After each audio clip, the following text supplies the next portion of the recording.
এবারের 2024-এর ভয়াবহ বন্যায় ক্ষতিগ্রস্ত মানুষদের পাশে দাঁড়াবার জন্য শুরু থেকে আমরা চেষ্টা করেছি। রাত দিন এখানে কাজ চলছে। আপনারা দেখতে পাচ্ছেন আমাদের পেছনে যে কার্যক্রম, এই কার্যক্রম সারাদিন চলছে, রাতভর চলছে এবং আমাদের আজকে 10ম দিন চলছে কাজের। আর এই জায়গাতে 8ম দিন, গত শুক্রবার থেকে আমরা শুরু করেছি এই জায়গাতে।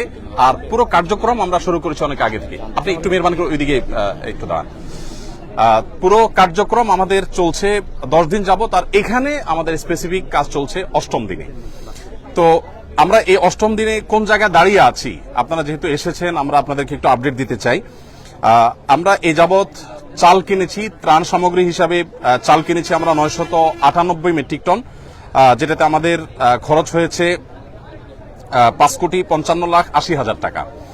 আমাদের ডাল কেনা হয়েছে 200 মেট্রিক টন, যেটাতে খরচ হয়েছে 2,03,60,000 টাকা। আমাদের লবণ কেনা হয়েছে 112 তেল কেনা হয়েছে 200 মেট্রিক টন, সেটাতে খরচ হয়েছে 3,15,40,000 টাকা। আর লবণ কেনা হয়েছে 112.50 মেট্রিক টন, যেটাতে খরচ হয়েছে আমাদের 38,30,000 টাকা। এবং আমাদের খেজুর কেনা হয়েছে 120 মেট্রিক টন, যেখানে খরচ হয়েছে আমাদের 4,60,50,000 টাকা। আর সুগার অর্থাৎ চিনি কেনা হয়েছে 20 টন, সেখানে খরচ হয়েছে আমাদের 23,91,200 টাকা। চিড়া কেনা হয়েছে 40 টন, সেখানে খরচ হয়েছে আমাদের 22,51,000 টাকা। এবং পানি কেনা হয়েছে 100 টন, যেখানে খরচ হয়েছে আমাদের 9 লক্ষ টাকা। আর ভুসি অর্থাৎ গোখাদ্য কেনা হয়েছে 67.38 মেট্রিক টন, সেখানে আমাদের খরচ হয়েছে 29,06,750 টাকা। সর্বসাকুল্যে আমাদের মালামাল কেনা হয়েছে 1,857 মেট্রিক টন ত্রাণ সামগ্রী কেনা হয়েছে এই পর্যন্ত, যেখানে খরচ হয়েছে 16,58,08,950 টাকা। আর আমরা পানি একটু শুকিয়ে গেলে, বন্যার পানি একটু শুকানো শুরু করলে 1 লক্ষ পরিবারকে 25 কেজি করে চাউল দেব ইনশাআল্লাহ। কারণ আমরা জানি যে বন্যার পানি শুকিয়ে গেলেই কিন্তু মানুষের কষ্ট শেষ হওয়া নয়, বরং অনেক কষ্ট তখন শুরু হয় নতুন করে। বিশেষ করে যারা ছোট ছোট ব্যবসার উপরে ডিপেন্ডেন্ট ছিল, সেগুলো শেষ হয়ে গেছে, তারা নতুন করে দাঁড়াতে আরো সময় লাগবে। তারা যেন দাঁড়াতে পারে এবং 15 দিন 20 দিন যাতে অ্যাটলিস্ট তারা আরো চলতে পারে, সেজন্য আমরা 1 লক্ষ পরিবারকে 25 কেজির করে চাউলের বস্তা দেব। এখানে আমাদের লাগবে হলো 2500 টন। এর অর্ডার আমরা ইতিমধ্যে দিয়ে ফেলেছি, অর্থাৎ পার্চেসিং হয়ে গেছে। আগামী 3 বা 4 তারিখ ইনশাআল্লাহ, 3 তারিখে মাল ডেলিভারি পাবো, 4 তারিখ থেকে আমরা ডিস্ট্রিবিউশন শুরু করব। ফেনীর যে সমস্ত এলাকা শুকিয়ে গেছে সেই এলাকাগুলোতে বিশেষ করে। সেখানে আমাদের খরচ হবে 14,15,00,000 টাকা। সর্বসাকুল্যে আমাদের মোট মালামাল যেটা এই পর্যন্ত আমরা কিনেছি, যার কিছু প্রস্তুত হয়ে বিতরণ হয়ে গেছে, কিছু প্রস্তুত হচ্ছে, আর কিছু ডেলিভারির অপেক্ষা আছে, সব মিলিয়ে দাঁড়াচ্ছে হলো 4,357.88 মেট্রিক টন ত্রাণ সামগ্রী। এবং এ পর্যন্ত এই ত্রাণ সামগ্রীর পেছনে আমাদের যে খরচ হয়েছে সেটা হলো 30,73,08,950 টাকা। আপনাদেরকে একটু জানিয়ে রাখতে চাই, আমাদের এ পর্যন্ত যে ফান্ড আমাদের কাছে এসে পৌঁছেছে, আপনারা সাংবাদিক ভাইরা বারবার আমাকে প্রশ্ন করেছেন কত টাকা এসেছে। আমরা ফিগারটা এক্সাক্ট আপনাদেরকে বলতে পারিনি। গতকাল অর্থাৎ বৃহস্পতিবার একেবারে অফিস শেষে আমাদের কাছে যে আপডেট এসেছে আমাদের অ্যাকাউন্টস থেকে, সেটা হলো আল্লাহ তাআলার অশেষ অনুগ্রহে, সাধারণ মানুষের আস্থায় আমাদের ত্রাণ তহবিলের টাকা 100 কোটি ছাড়িয়েছে। অর্থাৎ 100 কোটির বেশি ফান্ড আমাদের কাছে চলে এসেছে। এই ফান্ডটা আমরা কিভাবে খরচ করব আপনাদেরকে একটু আমরা জানিয়ে রাখতে চাই, আপনাদের মাধ্যমে মানুষকে আমরা জানিয়ে রাখতে চাই। প্রথমত একটু বলে রাখি, আসুন্নাহ ফাউন্ডেশনের সমস্ত প্রজেক্টগুলো বাস্তবায়ন করার আগে আমরা পাবলিকলি ঘোষণা করে বেনিফিশিয়ারি নির্বাচন করি, যাতে কোনো প্রকার পার্সিয়ালিটি না হয়, প্রত্যেকে যেন সমানভাবে পায়, ধর্ম বর্ণ নির্বিশেষে যেন সবাই সুযোগ সুবিধা পায়, সেজন্য আমরা বিশেষভাবে মনোযোগ রাখি। আর আমাদের প্রজেক্ট বাস্তবায়ন শেষে আমাদের প্রত্যেকটা টাকার হিসাব পাই পাই করে আমরা সোশ্যাল মিডিয়ার উন্মুক্ত প্ল্যাটফর্মে দিয়ে থাকি। আমরা 2022-এর বন্যায় অর্থাৎ সিলেটের বন্যায় 18 কোটি টাকার কাজ করেছিলাম, তার প্রতিটি টাকার হিসাব আমরা সোশ্যাল মিডিয়াতে দিয়েছিলাম। তেল কোন কোম্পানির কত টাকায় কিনেছি, আমরা কি পরিমাণ কিনেছি, লবণ, চাল, প্রত্যেকটা জিনিস আমরা ডিটেল এভাবে দিয়ে থাকি। তো এবারও ইনশাআল্লাহ তার ব্যতিক্রম হবে না, প্রত্যেকটা টাকার হিসাব আমরা যথারীতি ইনশাআল্লাহ যথাসময়ে দেবো আল্লাহ চাহেন তো। হ্যাঁ আচ্ছা, হ্যাঁ, এটা এখানে তো আপনার আমরা মৌলিক হিসাবটা দিয়েছি, এটার ডিটেল একটু একটু করে প্রতি লিটারের দাম কত পড়েছে সেগুলো ইনশাআল্লাহ ডিটেল আমরা একেবারে চার্ট আকারে সোশ্যাল মিডিয়াতে আমাদের ভেরিফাইড ফেসবুক পেজ আমরা দিয়ে দিব। এখনো পর্যন্ত আমাদের এখানে ত্রাণবাহী 80টি গাড়ি গত কয়েকদিন আমাদের স্পটে পৌঁছেছে। আবার সেনাবাহিনীর মাধ্যমে আমরা অনেকগুলো কাভার্ড ভ্যান হস্তান্তর করে দুর্গম এলাকাগুলোতে তাদের মাধ্যমে বিতরণ করেছি। আমরা আজকে আমাদের এখানে যে কাজ চলছে, আজকে আমাদের এখানে সকাল থেকে জোহরের আগ পর্যন্ত 8টা কাভার্ড ভ্যান ফিল আপ হয়ে চলে গেছে এবং আজকে সর্বসাকুল্য আমাদের 23টা কাভার্ড ভ্যান ইনশাআল্লাহ ভরবে। এখানে যে কাভার্ড ভ্যান গুলো আছে এগুলো মাল আনলোড হওয়ার পর আবার লোড হওয়া শুরু হবে। একদিক থেকে আনলোড হয় আর দিক থেকে লোড হয়। এখানে প্রতিদিন 2 থেকে 2,500 মানুষ কাজ করছে, সবাই স্বতঃস্ফূর্তভাবে কাজ করছে। এখানে ঢাকা ইউনিভার্সিটির সম্মানিত প্রফেসর, সিনিয়র প্রফেসর আছেন, কাজ করছেন, আমি চিনি ব্যক্তিগতভাবে। এখানে বাংলাদেশ সেনাবাহিনীর কর্মরত ব্যক্তিবর্গ, সদস্যগণ তারা আছেন, কাজ করছেন ছুটির দিনে। আবার এখানে কয়েকজন হিন্দু ধর্মাবলম্বী ভাইয়েরা কাজ করছেন এবং আমাদের আজকে দুপুরের খাবার ছিল বিরিয়ানি। তাদের জন্য আমরা আলাদা খাবার প্রস্তুত করেছি, যেহেতু আমরা জানি আমাদের হিন্দু ধর্মাবলম্বী ভাইরা গরু গোশত খান না, তাদের উপযোগী খাবার আমরা প্রস্তুত করেছি এবং তারাও কিন্তু এখানে শ্রম দিচ্ছে। আমাদের একজন অটো রিক্সা চালকের সন্ধান আজকে আমরা জানতে পেলাম যে তারা থেকে আমাদের ইউনাইটেড ইউনিভার্সিটি ওই জায়গা থেকে এখানে কেউ ত্রাণের কাজে আসছে বললেই তাদেরকে ফ্রি তিনি আনা নেওয়া করছেন। তিনি আমাদেরকে বলেনও নাই, প্রকাশও করতে চান না, কিন্তু সামহাও আমরা জেনে গেছি। তো স্বতঃস্ফূর্ততা কতভাবে হতে পারে, কত ধরনের হতে পারে, সেটা আসলে আমরা আপনাদেরকে মানে বলে বুঝাতে পারবো না যে মানুষ কতভাবে স্বতঃস্ফূর্তভাবে কাজ করতে পারে এখানে, সেটা এখানে চলছে। তো আমরা একটু আপনাদেরকে জানিয়ে রাখতে চাই যে যত টাকা আমাদের কাছে এসছে এবং এক্সপেক্টেড আরো যে টাকা আসবে, আমরা কিছুদিনের মধ্যে ইনশাআল্লাহ আমাদের ফান্ড ক্লোজ করবো, অর্থাৎ এই তহবিলে আর আমরা ডোনেশন সংগ্রহ করবো না। আমাদের প্রত্যেকটা প্রজেক্ট বাস্তবায়নের ক্ষেত্রে আমরা এই নীতিমালা ফলো করি। একটা নির্দিষ্ট সময়ের পর আমরা বলে দেই এই প্রজেক্টে আর কোনো টাকা দেওয়া যাবে না, আমরা অফ করে দেই, কারণ আমাদের একটা প্ল্যান থাকে, প্ল্যান অনুযায়ী আমরা সাধারণত কাজ করে থাকি। তো এবারে আমরা যেটা আশা করছি যেটা করব সেটা হলো খাদ্যে ইতিমধ্যে আমরা 30 কোটি 73 লাখ টাকা খরচ করেছি, যেটার মধ্যে 2500 মেট্রিক টন চাল আমরা 4 তারিখ থেকে বিতরণ শুরু করব। আর এর বাইরে কৃষি এবং ব্যবসা যে ক্ষতি হয়েছে আমাদের কৃষকদেরকে তাদের পুনরায় কৃষি কাজ শুরু যেন করতে পারে, সেজন্য আমরা তাদেরকে অর্থ সহায়তা দিব। আমরা আসুন্নাহ ফাউন্ডেশন থেকে ক্ষুদ্র ঋণ, সেটা আপনার সুদমুক্ত হোক আর সুদযুক্ত হোক, কোনোভাবে আমরা সুদ ঋণ দেই না, বরং আমরা সম্পূর্ণ ডোনেশন দিয়ে তাদেরকে দাঁড়াবার জন্য আমরা সহায়তা করি।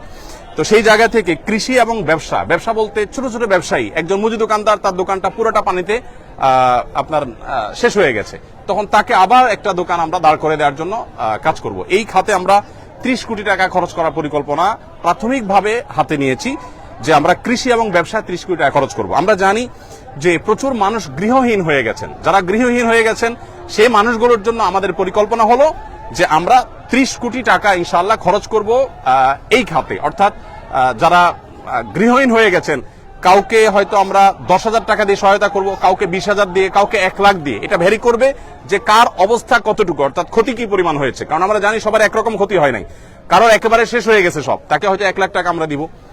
1 লাখ টাকা বলতে 1 লাখ টাকা আমরা একসাথে দিয়ে দিব না, তাকে একটা নির্দিষ্ট সার্টেন অ্যামাউন্ট দিয়ে বলবো এই পর্যন্ত আপনি কাজ নিয়ে আসেন, তারপর আপনি দ্বিতীয় কিস্তি পাবেন, তারপর তৃতীয় কিস্তি পাবেন, যাতে করে টাকাটা পেয়ে গরিব মানুষ নষ্ট করে না ফেলে। এবং সমস্ত টাকা আমাদের অনলাইনে আমরা দিয়ে থাকি, মোবাইল ব্যাংকিং এর মাধ্যমে।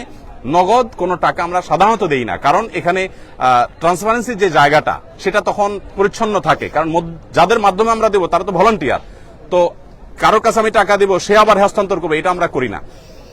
আমাদের যে বেনিফিশিয়ারি তাদের যে ডিটেল, সেই ডিটেল পাওয়ার পর আমরা সেই ডিটেল অনুযায়ী তাদের কাছে আমরা পাঠিয়ে দিব অনলাইনে মোবাইল ব্যাংকিং এর মাধ্যমে।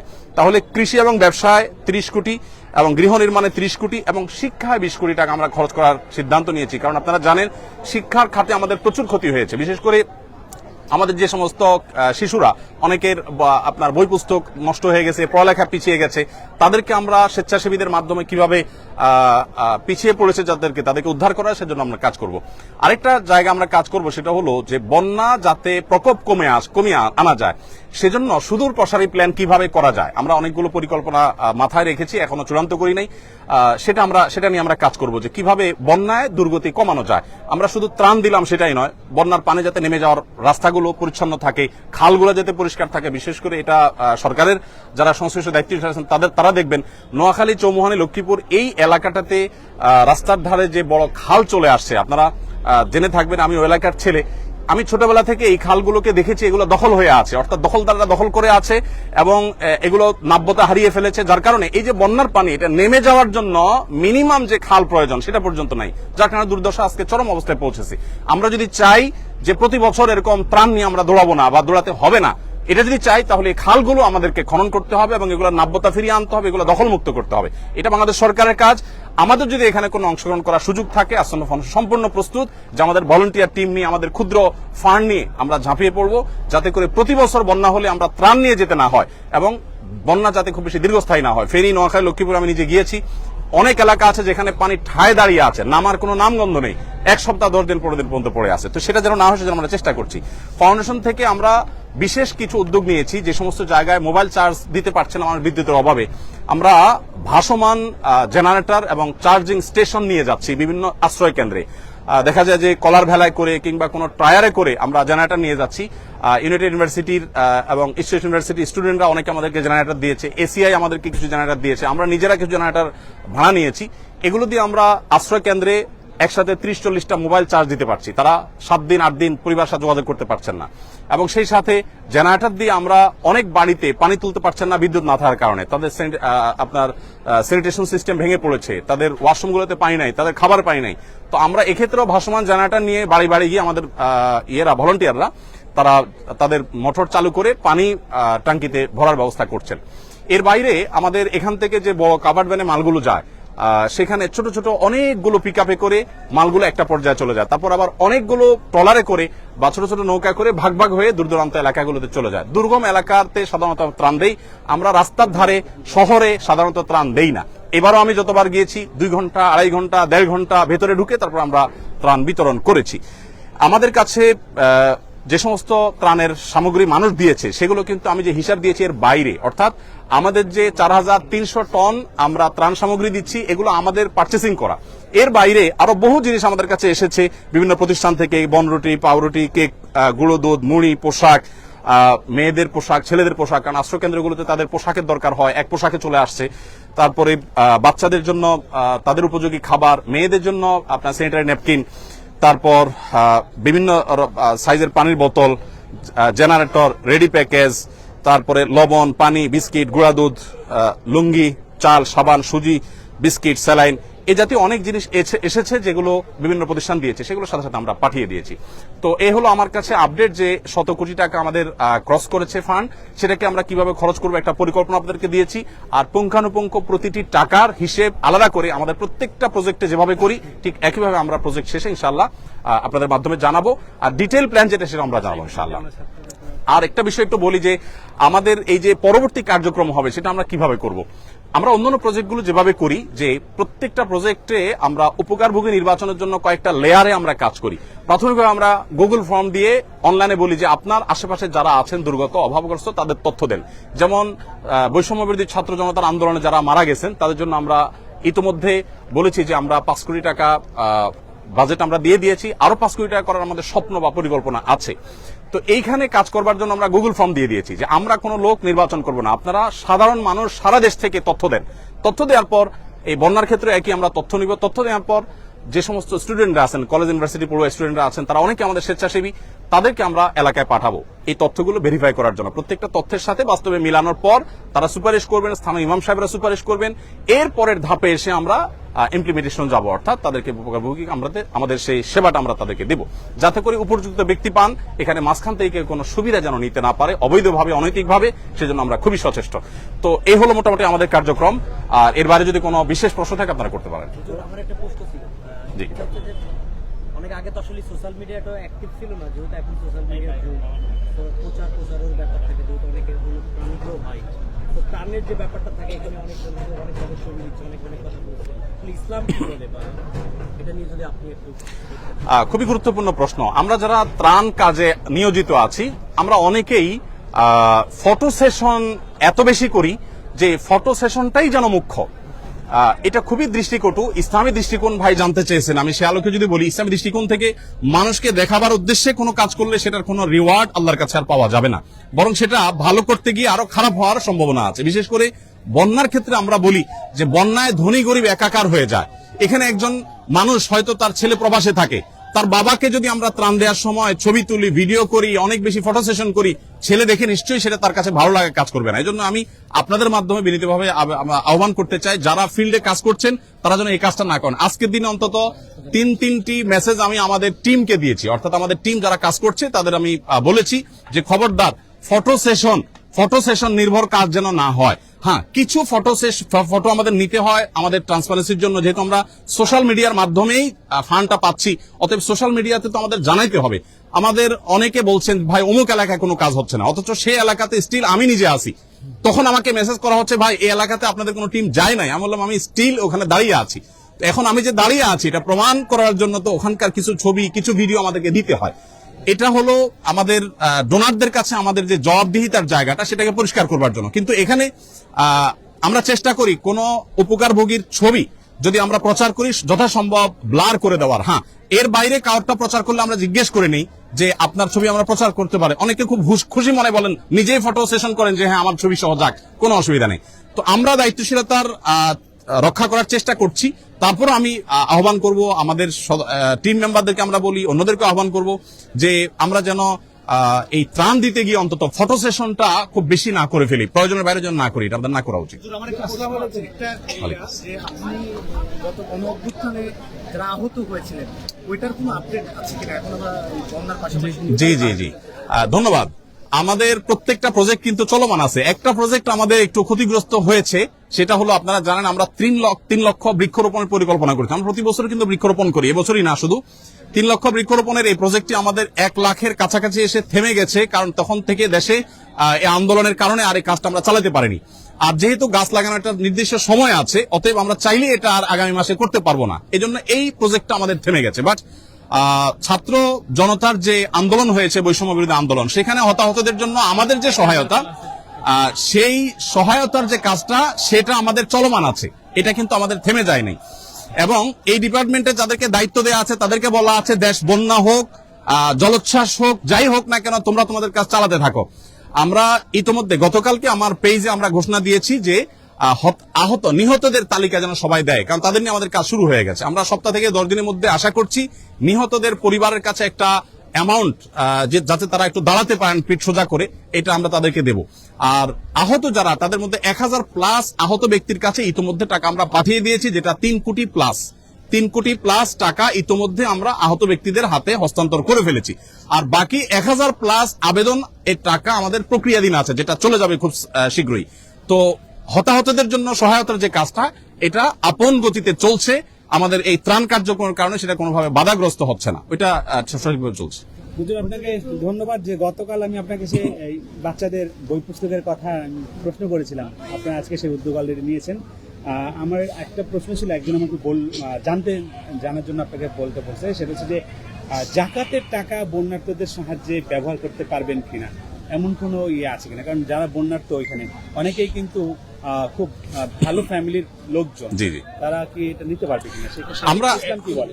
সেটা হচ্ছে আমরা দেখি বিভিন্ন মসজিদে, বিভিন্ন মাজারে বেশ টাকা ঘুরতে আসে, এই টাকাগুলোকে বন্যার্থর মাঝে এটা ইতিমধ্যে আমরা অবশ্য বলেছি একাধিকবার। আর ভাই যেটা বলেছেন, জাকাতের টাকার কিন্তু একটা সুনির্দিষ্ট খাত আছে, একটা নির্দিষ্ট ধরনের ব্যক্তিদের জন্য জাকাতের টাকা ব্যয় করতে হয়। এটার মৌলিক ভাবে বলা যায় একেবারে হতদরিদ্র মিসকিনদের জন্য।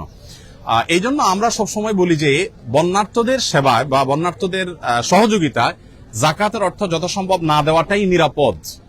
কারণ হলো বন্যার্থদেরকে যখন আমরা দিতে যাব, তখন আমরা এইটা বলার সুযোগ নাই ভাই আপনি কি ধনী না গরিব, আমি ত্রাণ দিতে গিয়ে এই ভেদাভেদটা আমি তখন করার সুযোগ নাই।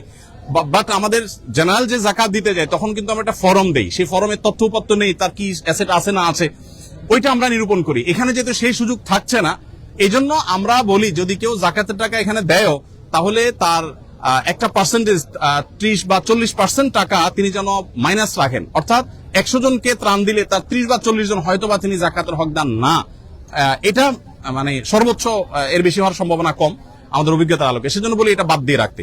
অর্থাৎ জাকাতের টাকা ত্রাণের ক্ষেত্রে যদি জেনারেল ত্রাণের ক্ষেত্রে দেন তাহলে একটু হিসাব করে দিতে হবে। আর যদি পার্টিকুলার কোনো গরিবকে আপনি দেন তাহলে কোনো হিসাবের দরকার নেই, জাকাতটা আপনি দিতে পারবেন। অর্থাৎ একজন গরিব আপনি জানেন আপনার এলাকার বা কারোর মাধ্যমে আপনি নিরূপণ করতে পেরেছেন যে তিনি আসলে জাকাতের হকদার, তার আসলে কিছু নাই, তো তাকে অবশ্যই আপনি ত্রাণের টাকা জাকাতের টাকা থেকে দিতে পারবেন। ধন্যবাদ।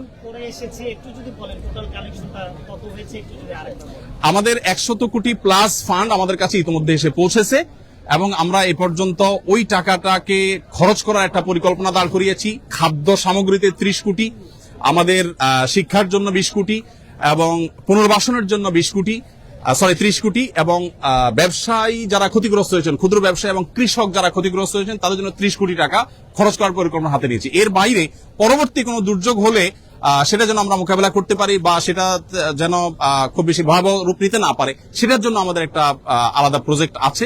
সেটার এখন আমরা চূড়ান্ত করতে পারিনি যে সেখানে আমরা কত টাকা খরচ করবো। এটা নির্ভর করবে ফান্ড আর কি আসছে না আসছে। তবে আমরা খুব শীঘ্রই ফান্ড নেওয়া বন্ধ করে দিব।